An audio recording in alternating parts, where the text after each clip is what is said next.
Salam sejahtera Malaysia, terima kasih kerana menonton video-video dalam channel ini. Sebelum kita mula, jangan lupa untuk tekan tombol subscribe, share, like dan komen. Let's go! Salam sejahtera dan salam perpaduan kepada seluruh rakyat Malaysia dan pendengar berita panas. Malam ini dipetik daripada Sinar Harian bertajuk Kenyataan Media Sokong Abdul Hadi sebagai PM Palsu PAS. Shalom. Setiausaha Agung PAS Datuk Seri Taqiyuddin Hassan mengesahkan kenyataan media bertajuk sokongan terhadap YB Tan Sri Tuan Guru Haji Abdul Hadi Awang Ahli Parlimen Marang sebagai Perdana Menteri Malaysia adalah palsu. Menerusi kenyataan di Facebooknya sebentar tadi, beliau berkata, kenyataan media yang tular itu juga tiada kaitan dengan mana-mana pihak. Terdahulu, kenyataan media palsu menggunakan logo parti itu bertarikh 4 Mei yang ditandatangani oleh beliau memaklumkan bahawa Presiden PAS Tan Sri Abdul Hadi Awang akan menghadap Yang di-Pertuan Agong esok bagi mempersembahkan surat akuan sumpah 115 ahli parlimen sebagai menyokongnya menjadi Perdana Menteri Malaysia. Salam sejahtera dan salam perpaduan. Berita seterusnya dipetik daripada syabudin.com.net bertajuk Nak jatuhkan kerajaan mesti berani seperti Anwar. Berita penuh. Minggu lalu sekali lagi timbul desas-desus mengenai komplot untuk menjatuhkan kerajaan perpaduan pimpinan Anwar Ibrahim.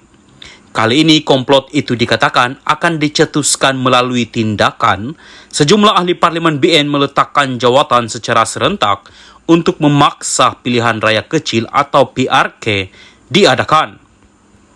Melalui PRK itu, ahli-ahli parlimen yang meletakkan jawatan tadi akan bertanding semula sama ada atas tiket BN ataupun bebas untuk membebaskan diri mereka daripada terus terikat dengan BN yang telah mengikrarkan sokongan kepada Anwar. Seterusnya, melalui pakatan dengan parti-parti lain, mereka dikatakan akan bekerja sama memastikan Anwar hilang kedudukan sebagai Perdana Menteri. Dikatakan lagi, peletakan jawatan ahli parlimen itu akan berlaku sekitar Jun depan agar PRK itu dapat diadakan serentak dengan PRN di 6 negeri iaitu Selangor, Pulau Pinang, Negeri Sembilan, Kedah, Kelantan serta Terengganu.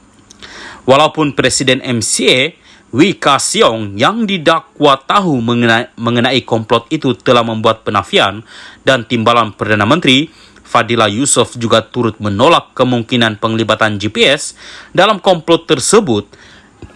Namun, cakap-cakap mengenainya terus berlegar dan perbualan tentang pertukaran kerajaan seolah-olah tidak pernah ada titik noktanya. Di waktu-waktu yang tidak menentu, sering saja timbul kabar angin mengenai gerakan mahu menukar kerajaan dan menjatuhkan Anwar. Begitupun, apa yang ketara, meskipun sudah beberapa kali tercetus berita mengenai perkara itu, yang muskil sekali ialah tidak diketahui siapa ketua yang merancangnya dan tidak disebut juga siapa calon Perdana Menterinya.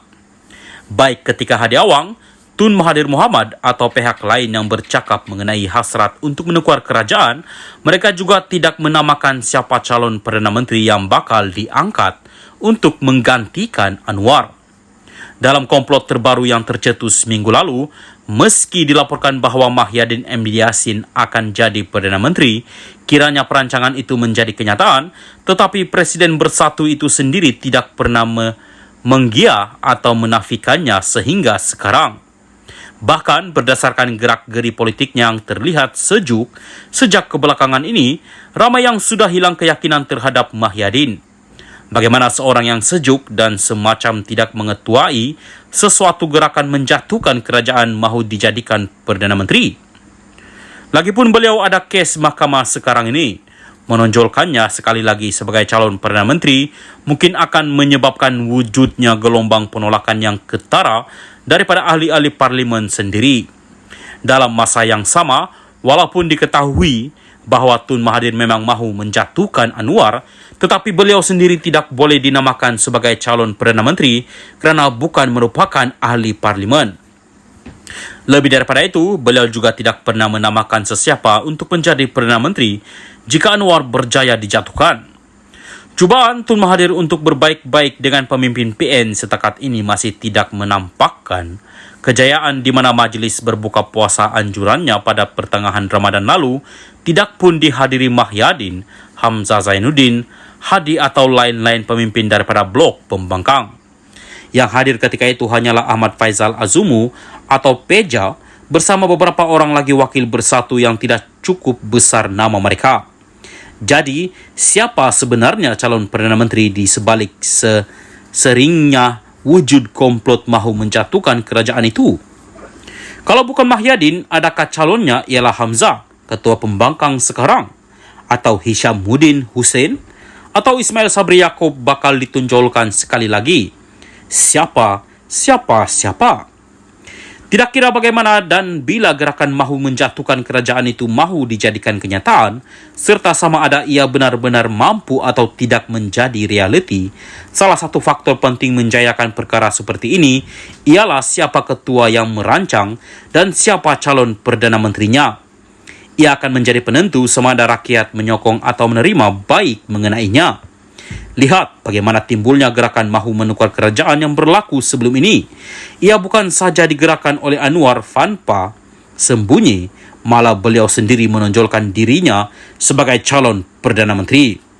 Meskipun gerakan itu tidak pernah menjadi kenyataan, namun setiap kali ia timbul dan menjadi bahan berita, keterujaan rakyat terlihat amat ketara.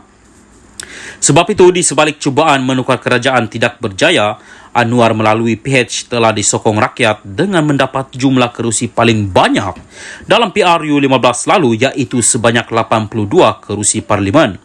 Seterusnya bergabung dengan BN, GPS, JRS, Warisan dan lain-lain untuk membentuk kerajaan perpaduan. Dalam erti kata lain, untuk menukar atau menjatuhkan kerajaan melalui apa jua gerakan politik, ketua gerakan tersebut dan siapa calon Perdana Menterinya mestilah jelas dan tidak disembunyikan.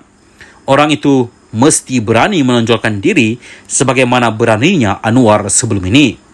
Kalau siapa yang mengetuai gerakan pun tidak diketahui dan siapa calon Perdana Menteri juga masih tidak pasti, lebih baik hentikan saja kerja buang masa itu. Baik Tun Mahathir, Hadi Awang dan lain-lain pemimpin yang mungkin akan bercakap lagi berkenaan menukar kerajaan selepas ini, harap jangan lupa sebut sekali nama calon Perdana Menteri yang ingin ditonjolkan itu. Kerajaan tidak akan jatuh jika sekadar digempak oleh gerakan yang berkecumuk, tiada ketua dan calon Perdana Menteri yang tersipu-sipu malu untuk disebut namanya. Syamsuddin Hussein, 29 hari bulan 4, 2023. Apapun yang diperkatakan dalam berita ini tidak mencerminkan pendirian admin channel ini. Salam Malaysia Madani.